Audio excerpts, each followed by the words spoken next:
Welcome to our channel. Today we how to automate forms using JotForm webhooks step by step clearly. To get started, log into your JotForm account. Navigate to the form you want to use for automating the authorization process. Click on the Settings tab at the top of the page. On the left sidebar, select the Integrations option. In the Integrations page, search for webhooks using the search bar.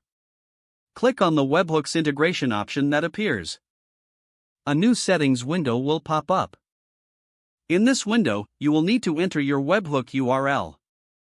This URL is where JotForm will send data when your form is submitted. To get the correct webhook URL, navigate to your automation tool or server. Create a new webhook and copy the generated URL. Return to JotForm and paste the webhook URL into the provided field. Click the Add Webhook button to save your settings.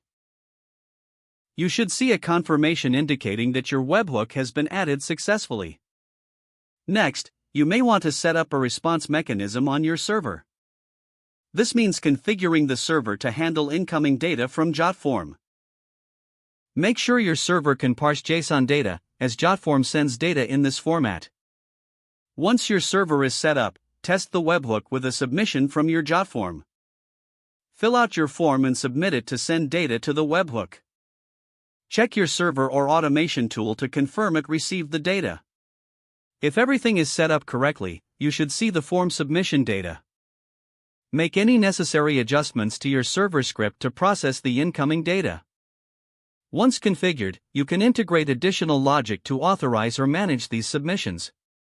Test the entire process by submitting the form again and verifying the authorization works.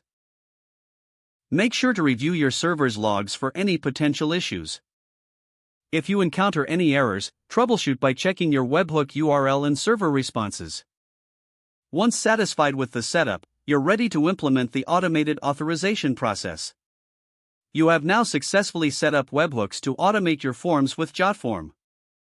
Don't forget to like this video and subscribe to our channel for more step-by-step tech guides.